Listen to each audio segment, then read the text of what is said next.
Primero, pues yo quiero agradecer al decano Juan Carlos Mendoza, a la profesora Amparo Jaimes, ya se fue la doctora Viviana, por la invitación. Y bueno, qué interesante hablar de educación, ¿no? Hablar de una educación que cada vez tiene que ser una educación que se revoluciona, donde nos revolucionamos nosotros, pero también tenemos que generar una mirada disruptiva, estoy queriendo decir, respecto a lo que estamos haciendo en el aula. Sí, tuve la oportunidad de ser director local de educación de la localidad de Engativá, la cuarta localidad más grande, con 35 instituciones distritales y 254 colegios privados. Y cuando uno mira eso, uno dice, esto es toda una ciudadela educativa, si sumamos las universidades, las 4 o 5 universidades que hay aquí, pero también me preocupaba muchísimo el papel del maestro. El papel del maestro, porque eso que dicen que el maestro lo cambia, lo más importante es la educación, pero son frases bonitas, son frases que inspiran, pero si no materializamos eso en el acto educativo, de nada sirve que sean frases bonitas, inspiren y demás.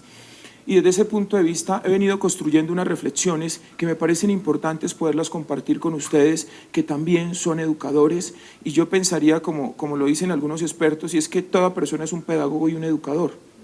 Pero si nosotros nos hemos formado para eso, tenemos que ser distintos a las personas que lo hacen por un ejercicio o porque han aprendido, porque ustedes manejan modelos y enfoques pedagógicos, y cuando uno maneja estos modelos y enfoques, uno puede crear un modelo ecléctico, un modelo que rompa con cualquier cosa. ¿Sí? ¿Por qué? Porque entonces estamos viendo una sociedad fracturada y es producto de los modelos educativos. Sí, yo creería que el sistema educativo colombiano es un sistema que responde un poco a la primera revolución, a la revolución industrial. ¿Sí? ¿Por qué? Porque es decir, la pregunta es, una persona va a la universidad, pero ¿por qué va? ¿Será que va porque tiene un deseo profundo de adquirir un conocimiento o por adquirir un trabajo? Hay personas que vienen a la universidad también para buscar un trabajo, pero hemos llegado a pensar que no necesariamente tú y yo tenemos que matricularnos en un programa para conseguir un trabajo. Hay personas que no han ido a la universidad y son exitosas y tienen trabajos y generan un desarrollo económico. Desde ese punto de vista he venido reflexionando sobre estos 3 elementos, el ser, la educación y la práctica. ¿Sí? Y cuando vemos estos temas, por supuesto que esto no es un tema romántico, sí hablar del ser. Creo que hoy en día es necesario plantear un tema que se llame educación desde el ser para el hacer. Cuando vemos actos de corrupción, cuando vemos comportamientos que uno dice, ¿cómo es posible que una persona haga esto? Uno tiene que hacerse varias preguntas. ¿Qué falló? ¿La escuela? ¿La familia? ¿La universidad? ¿El gobierno? ¿O la sociedad? Y cuando uno empieza a hilar sobre cada uno de estos elementos, uno empieza a entender que cada actor tiene algo allí que aportar. Falló la familia, falló la escuela, falló el gobierno y falló la universidad. Y entonces eso me lleva a pensar qué tipo de sociedad nosotros queremos. ¿Sí? Porque siempre se dice que es que en la escuela se transforma, que los valores y demás, pero yo me tendría que preguntar qué se está haciendo en la escuela. Y necesitamos pasar de una educación en contexto, o sea, una educación que si un joven va a aprender, por ejemplo, factorización, eso hay que conectarlo con la vida. Si no, su interés no va a ser un interés relevante. Sí, pero también tendríamos que adentrarnos un poco en las dimensiones de cada uno de los estudiantes. Y en ese contexto, si quieren, en ese contexto vienen varios elementos. En un acto educativo hay que entender todos estos elementos que están implícitos en el ser humano, ¿sí? Y cuando yo digo están implícitos, pues lo biológico, lo afectivo, lo espiritual, lo psíquico, el carácter, el temperamento y la cultura inciden en un proceso de aprendizaje. Y yo me tendría que preguntar, yo maestro, cuando me dirijo a un niño, a una niña, cuando estoy orientando un proceso educativo, ¿será que tengo en cuenta todos estos elementos? ¿O lo hago ya por un proceso mecánico? Sí, hace más o menos un año, no sé si ustedes recuerdan, una profesora que tenía un saludo antes de que los estudiantes ingresaran al aula y ninguno repetía el saludo. Todos eran diferentes. La gran pregunta es, ¿cómo se siente ese niño o esa niña allí? O sea, algo mágico debe estar pasando. Sí, algo mágico debe estar pasando. En un colegio aquí en la localidad de Engativá, cuando me reunía con los maestros, un día llegué 15 minutos antes de la reunión y vi a una profesora que recibió a todos sus estudiantes ahí en la cancha de baloncesto y les decía a los niños, ahora vamos a dar 5 vueltas. Entonces, antes de entrar al salón, los ponía a dar 5 vueltas ahí. Yo me acerqué y le dije, profesora, ¿usted por qué hace esto? No lo estoy criticando, no, director local, el temor a que yo estoy juzgando y eso. Yo le dije, no, es que estoy admirado por lo que usted está haciendo. Y me dice, y me dio toda una explicación a nivel cognitivo y a nivel de activar todo el sistema corporal para poderlos introducir en un proceso de matemáticas. Y yo decía, este es el tipo de maestro que nosotros estamos necesitando, maestros disruptivos. ¿Sí? Disruptivos, que a través de un conocimiento se atreven a crear nuevas prácticas. ¿Por qué? Porque es que en el entorno estamos cometiendo unos errores. Y yo creo que si a mí me toca un grado de primero o bachillerato, lo que sea, yo tengo que hacer una contribución y la mejor, y dejar una huella importante. ¿Sí? Y eso obviamente que va a tener un efecto valioso en la medida que todos nos concentremos en eso. De lo contrario, la escuela seguirá haciendo lo mismo, la universidad lo mismo, y los problemas en la sociedad. Sí, y los problemas en la sociedad. Desde ese punto de vista aquí hay una reflexión y es, debemos ahondar y comprender este tipo de elementos que tienen que ver con el ser. Pero al mismo tiempo, yo maestro, me tendría que mirar esto desde 2 puntos de vista. Primero, yo. Es decir, aquí no siempre, porque a veces caemos en el error cuando uno es educador, de siempre es hacia afuera, hacia afuera, hacia afuera. Y yo tengo que mirarme hacia adentro y hacia adentro. ¿Por qué? Porque mi actitud, mi comportamiento incide sobre el comportamiento del otro. Ya lo veíamos en el ejemplo que dábamos ahorita aquí de la maestra que tenía un saludo para cada niño.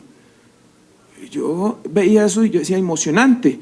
¿Cómo? Ahora tiene el gran reto de mantener esa, digamos, como esa actividad en el aula de clase. Porque de nada sirve así, ahora siéntense, y el mismo discurso no serviría de nada. ¿Sí? Entonces tendríamos que ver ese yo como un agente racional y moral. ¿Qué implica eso? Y es que ustedes y yo permanentemente estamos reflexionando sobre nuestros comportamientos y sobre nuestras conductas que desarrollamos en el entorno. ¿Son conductas morales? ¿Hay valores? Sí. ¿Son racionales? ¿Hay análisis? Permanentemente el ser humano está en eso. Ya lo decía Colbert, ¿sí?, cuando planteaba un poco ese tema de las reflexiones morales. Y es que un niño o una niña, independientemente de la edad, siempre está en ese proceso respecto a lo que se le dice en la escuela, la familia y lo que ve en la sociedad. Sí. Y los dilemas morales que planteaba Colbert, pues cada uno de nosotros también los tenemos permanentemente. ¿Lo hacemos, no lo hacemos? ¿La mentira, miento, por qué? Y eso es un acto que permanentemente está allí. Y se plantea desde ese punto de vista, y Kant lo decía. Entonces, volvemos aquí. Yo tengo que cuestionarme frente a esto, pero también tengo que llevarlo a él o a ella a que se cuestione sobre eso. ¿Sí? Pero también hay otros autores que plantean, y es que el ser humano permanentemente está buscando unos estados de mejora, aprender, realizarse y modificar su comportamiento para poder engranarse en una sociedad. Es decir, que estamos buscando la perfección permanentemente. ¿Sí? Y eso nos ha llevado a cometer errores, ensayo y errores, pero es una condición humana y es una condición natural. Y miren ustedes que aquí hay otros autores que plantean que el ser humano está compuesto por distintas dimensiones. Sí, creo que ustedes tuvieron la oportunidad de ver Proyecto de Vida, sí, y cuando uno ve Proyecto de Vida, uno comprende que hay unas dimensiones que hacen parte del ser humano, y todas esas dimensiones habitan y movilizan al ser humano. Entonces, sí es importante tener en cuenta que estos aspectos dan una respuesta hacia una aceptación o no una aceptación del ser en un contexto. Esto también es importante verlo, y es que tenemos 3 cerebros, ¿no? Tenemos un cerebro reptiliano, que es un cerebro que obedece a unas normas básicas y a unos patrones, pero tenemos un segundo cerebro, que es el cerebro límbico, y es donde están alojadas todo lo que tiene que ver con las emociones. Y un tercer cerebro, y es la neocorteza. Si ustedes se dan cuenta, en la neocorteza hay unos procesos que requieren análisis, pensamiento, son procesos más complejos. Aquí la pregunta es, ¿cómo entendemos yo maestro cuando trabajo con un grupo y es desde qué cerebro me tengo que mover? Sí, las investigaciones han dicho que independientemente de la población, este debe prevalecer. Sí, es decir, lo que tiene que ver con las emociones y de acuerdo al grado, de acuerdo al contexto, de acuerdo al nivel del grupo, yo me muevo entre este y este, pero este debe. Y aquí encontramos unas reflexiones y es que cualquier proceso de aprendizaje que involucre el sistema emocional es un aprendizaje significativo.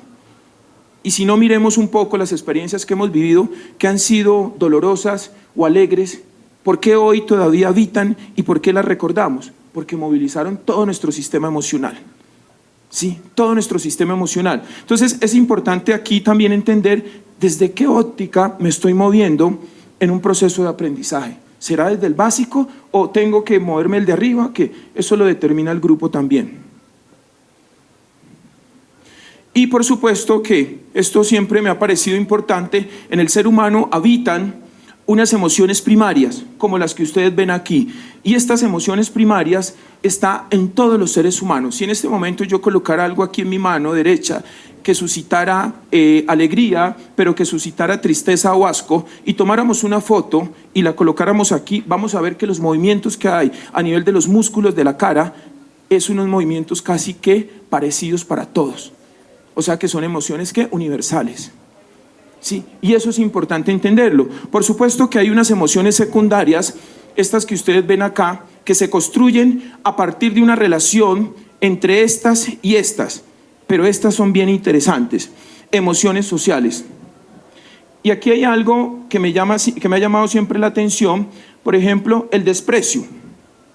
¿Por qué uno siente desprecio por una persona? Porque primero hubo unas emociones primarias, los segundos se configuraron con unas emociones secundarias y surge el desprecio. Hoy nos estamos viendo, de repente ustedes me han visto en algún otro lugar, pero no tendríamos por qué tener unas emociones de desprecio, a no ser que haya habido alguna situación fuerte, ¿no? Pero las emociones tienen una característica, si las comparamos con los sentimientos, y es que las emociones son inmediatas. Los sentimientos es un proceso. Es decir, un sentimiento antes tiene que pasar por una emoción. Aquí la tesis es, en nuestro proceso, en el aula, nosotros tendríamos que llegar a emociones para luego pasar a sentimientos. Es decir, provocar situaciones de emociones. Es decir, yo le puedo mostrar a un niño un paquete de dulces, ¿eso qué provoca? Una emoción.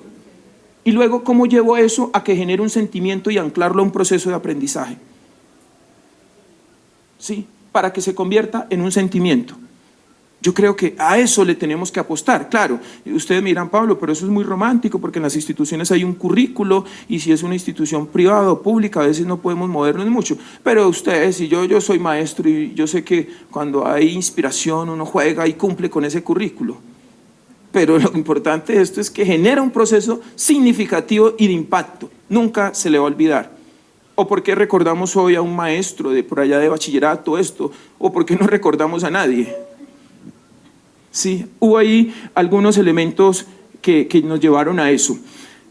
Este es otro aspecto que me parece importante cuando hablamos de las emociones y es agilidad emocional. Este término es acuñado por una profesora, Susan Davis, de la Universidad de Harvard, que plantea, y obviamente de los estudios que hizo Daniel Goleman y Salovey Mayer cuando hablan de las emociones en los procesos de aprendizaje. Y lo que dice esta señora es, miren, nosotros los seres humanos tendríamos que llegar a un concepto de agilidad emocional. ¿Y cómo vamos a llegar a ese concepto de agilidad emocional? Lo primero, estar en el momento. Estar en el momento implica como cuando tú y yo vamos a cine y estamos allí, la película. El celular está guardado, a veces hay un mensaje, alguna cosa. Pero lo que le pasa al actor, yo empiezo a sentir eso. Y a veces llora y yo lloro. Y entonces uno dice, ¿cómo se da ese proceso? Porque nos involucramos en la situación. Esto es lo que está planteando esta señora. Pero lo segundo tiene que ver con cambiar o mantener nuestros comportamientos. Hay momentos, y ustedes lo han visto, que ustedes deben pasar de una emoción de alegría a otra emoción. Y en el día entonces mantenemos así. Y no somos personas ciclotímicas, ¿no? El concepto acuñado por la psicología donde el comportamiento es muy variable, sino que hay momentos, tú estás alegre, un mensaje y cambia, pero te encuentras a tu jefe y te toca, ¿cómo te vas, jefe? Muy bien, y después otra vez. O sea, y lo que nos está planteando Susan Davis es cómo logramos cambiar o mantener nuestros comportamientos de manera consciente.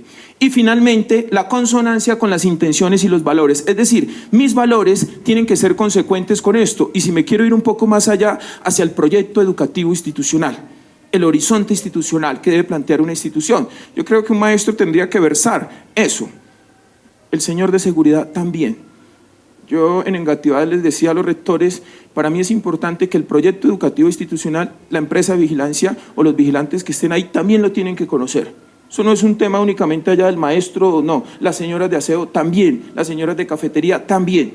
Se les entrega un documento para ellos, que lo puedan digerir y que puedan entender eso. ¿Por qué? Porque es que el proyecto educativo institucional se materializa en las personas, en cada uno de los actores educativos.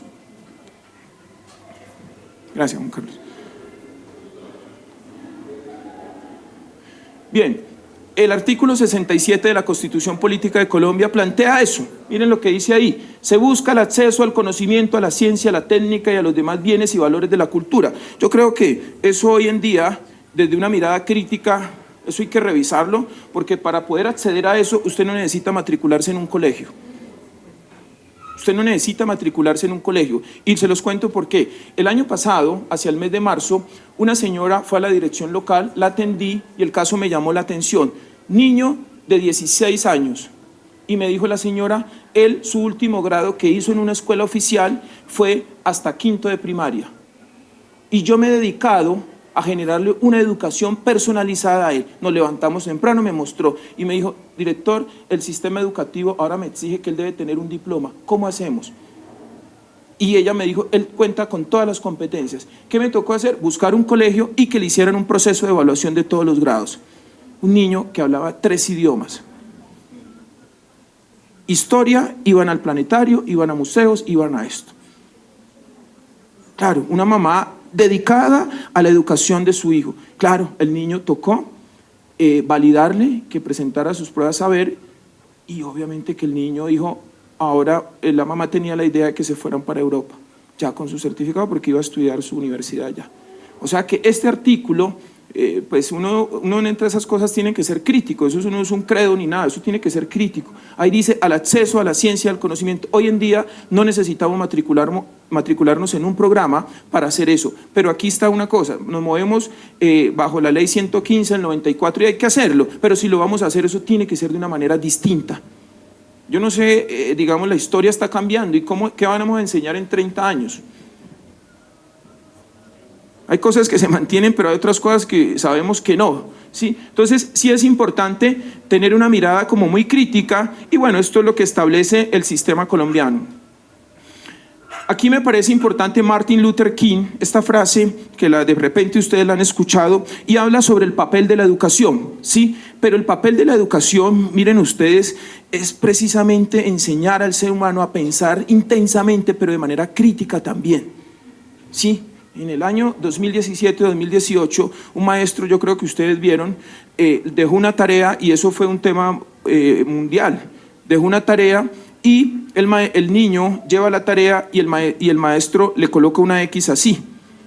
Y creo que era, escribe la siguiente cifra. ¿Sí? Entonces, aquí la pregunta era, ¿por qué el maestro le califica mal al niño? ¿Sí?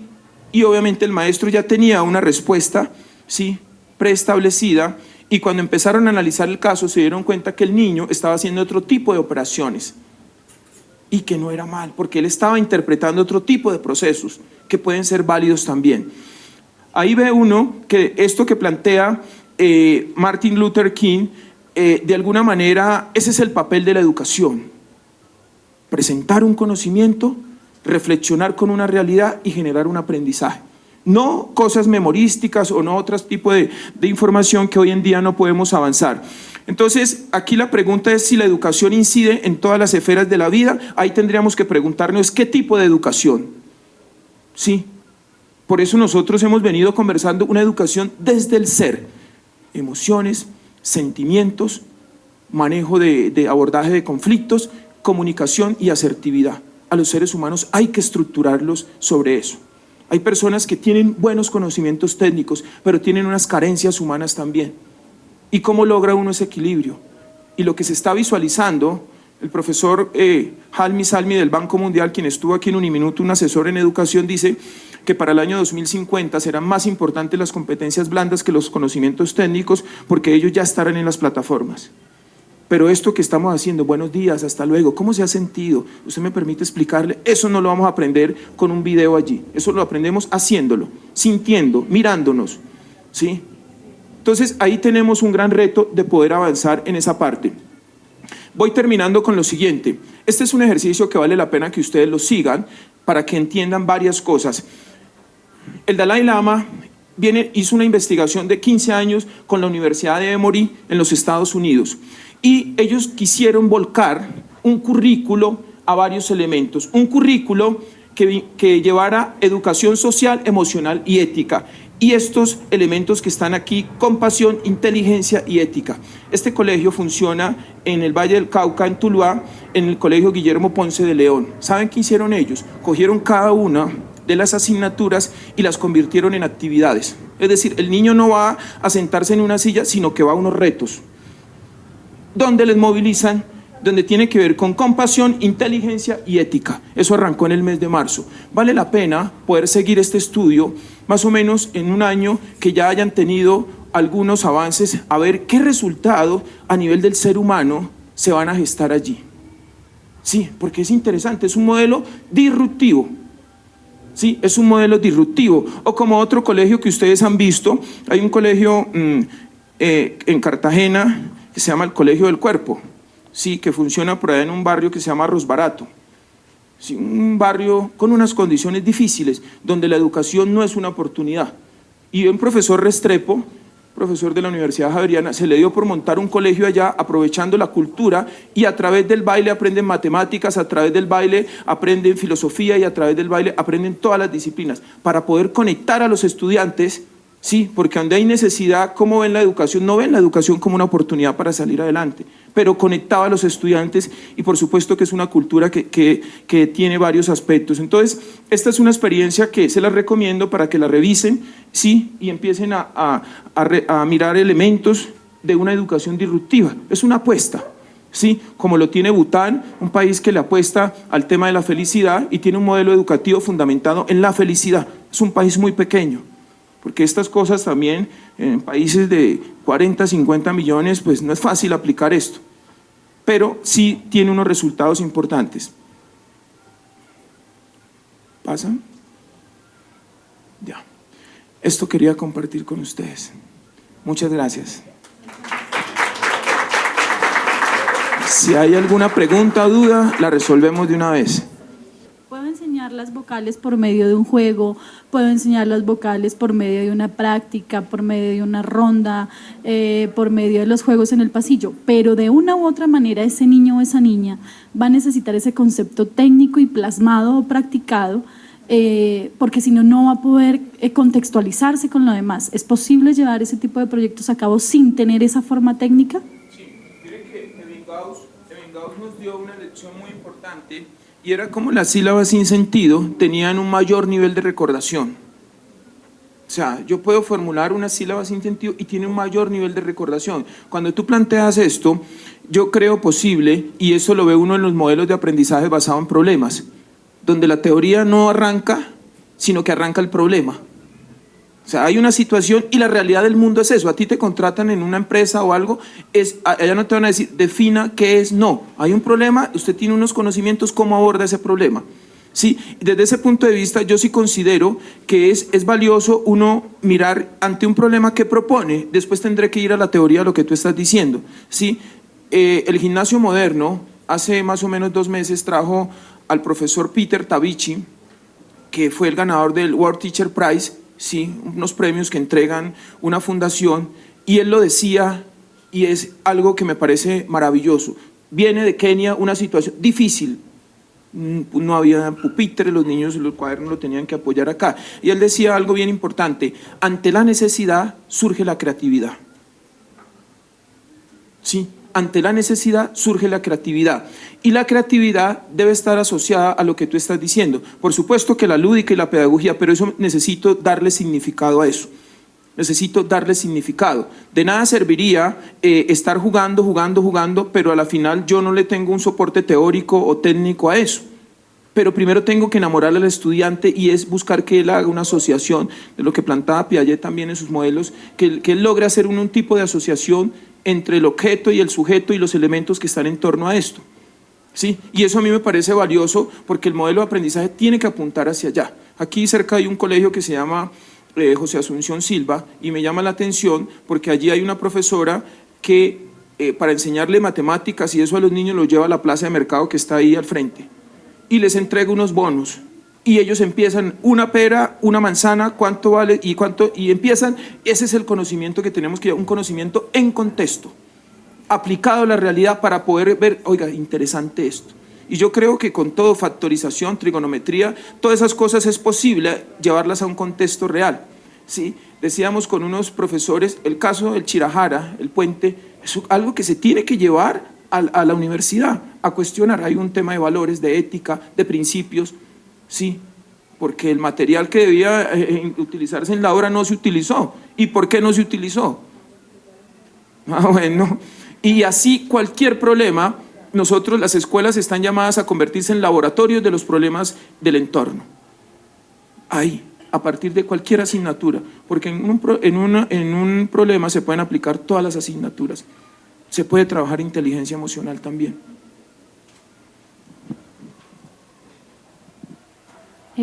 Soy Milva Mejía, pertenezco a la etnia Wayuu. Mi pregunta es porque si a pesar de que se dictan conferencias y se habla todo el tiempo pues de este tipo de modelos o de lo que tú nos acabas de comentar, por ejemplo, las personas que dirigen a nivel nacional o distrital, como el Ministerio de Educación, no hace nada por mejorar esto. O sea, todo el tiempo se está hablando, porque desde hace mucho rato que yo estoy acá, yo escucho que en la universidad pues tratan como de inculcarnos como ese tipo de innovación, de ser más recursivos, creativos y todo eso. Pero es muy complicado porque, como dice el dicho, una golondrina no hace verano. Entonces, si a nivel nacional ni distrital no se hace posible, pues es muy complicado. Entonces, ¿cómo nosotros, como docentes, podríamos aportar para que esas cosas o ese sueño ideal y se tengan en cuenta muchos valores culturales como es el de las etnias indígenas, se tenga presente, por ejemplo, en las universidades? ¿Cómo podríamos aportar ahí? Miren, ustedes han escuchado al colegio Gerardo Paredes de la localidad de Suba. He tenido la oportunidad de compartir en varias ocasiones con el profesor Bermúdez. El profesor Bermúdez fue la persona que pudo, cuando él llega a ese colegio, encuentra unos índices de embarazo bastante altos. Filósofo, maestría, doctorado, un educador apasionado por su tema. Y en un diálogo que tuve con él tomándome un café me dijo: Pablo, el reto más duro fue cuando yo me puse a hablar con la rectora, porque la rectora era cristiana. Pero ella en un diálogo me dijo: yo tengo mis principios como cristiana, pero mis principios no van a incidir en el objetivo que usted tiene, porque lo veo motivado y lo veo inspirado. El profesor Bermúdez me dice que cuando él escuchó eso, él sintió ahí una gran aliada y una rectora para poder él avanzar. Y ustedes saben que él obtuvo el premio Compartir Maestro y también fue nominado al World Teacher Prize también. Sí, entonces cuando tú planteas eso, a mí me parece que, digamos, el Ministerio de Educación, para poder que esto que suena muy bonito y que parece romántico se materialice, es que allí tienen que haber personas que conozcan de educación. Porque si no, son técnicos que creen que la educación, pero desafortunadamente no hemos tenido en esas carteras personas que conocen de esto para poder bajar una política y para poder reflexionar, porque de nada serviría ustedes y yo haciendo prácticas acá cuando a veces la política me invalida, que usted puede, que no puede, que el decreto, que la norma que dice esto, pero hay momentos en los cuales, y con todo respeto lo digo, hay que cumplir la norma pero de una manera distinta, de una manera disruptiva que agregue valor. Sí, todos estos procesos que uno ve de premios y eso, ellos no fueron, si se pegan a la norma no sacan eso. Algo tuvo que haber un cambio abrupto cuando hablamos de disrupción, lineal, cambio, proceso novedoso. Yo creo que eso sí se puede hacer, pero finalmente necesitamos el sistema educativo. Yo siempre lo digo, y es que Colombia está en mora de una reforma educativa. Sí, es una colcha de retazos que ya tiene muchos remiendos, muchos, y ya no calienta ni nada de eso, entonces toca es cambiarla. Sí, ya que no se ve ni bien esa colcha de retazos. Entonces, a mí sí me parece importante que se han tratado de hacer varias reformas, pero ustedes recuerdan que la última reforma fue en el gobierno Santos, con la ministra Gina Parodi, que creo que estaba en esa cartera, se intentó, pero hubo un movimiento también de educadores que no permitió. Pero cuando ustedes miran la reforma, el 2277 surge de una reforma en el año 79. Fue un movimiento muy fuerte y le dijo al gobierno necesitamos, y surge el decreto 2277, que es uno de los maestros antiguos. ¿Sí? Entonces yo creo que, no estoy incitando a marchas ni nada de eso, ¿no? Pero sí se necesita, es decir, que en esos cargos, como dices tú, hayan personas que sepan de esto y que estén apasionadas, no que sean técnicos o que lleguen a esas carteras por algún otro tipo de méritos. Bueno, unas 2 preguntas y nos vamos. Como psicólogo, doctor en la parte emocional de la educación, ¿qué recomendarías a los maestros que tienen el saber disciplinar, pero les falta el saber pedagógico? ¿O tienen el saber pedagógico como nos forma nuestra universidad, Minuto de Dios, pero quedan aislados del saber disciplinar, pero están en las aulas liderando chicos donde está la rebeldía? ¿Qué aconsejarías tú ahí? Yo pienso que un maestro, antes de ir a abordar un joven, de decirle haga, no haga, esto tiene que hacerse un cuestionamiento muy fuerte a nivel personal y tiene que ver con lo que yo planteaba ahorita y es su sistema emocional. Sí, hay maestros que están en el aula pero uno ve que su actitud no convoca, es una actitud de molestia, de esto. Y si yo estoy ahí es porque yo decidí escoger eso, ¿no? Y si no, pues hay otras opciones. ¿Sí? ¿Qué me parece importante? Y es que a nivel de las instituciones educativas hay que gestionar el sistema emocional del maestro. Eso por un lado. Pero por otro lado, tiene que haber un diálogo permanente entre el equipo directivo y los maestros. ¿Sí? Sí, no se da, pero allá tendríamos que llegar, y si no se da es por qué. Yo viví eso en muchas instituciones, pero hay momentos en los cuales hay que implantar la autoridad para que esto funcione, porque si no, a veces la democracia es importante, ¿no? Pero hay cosas en las cuales tenemos que arriesgarnos para ver cómo funciona, ¿sí? Y eso me parece importante. El maestro tiene que estar, ya te doy la palabra, en una capacitación permanente, y sobre todo en esto que hemos venido mencionando en temas del ser. Porque a la final, si yo logro un equilibrio personal, yo logro movilizar a 40, 50 estudiantes. Pero yo tengo que estar movilizado, yo primero, yo, es decir, inspirado, motivado, genero innovación, me invento, soy recursivo, pero si no, es muy complejo. Bien.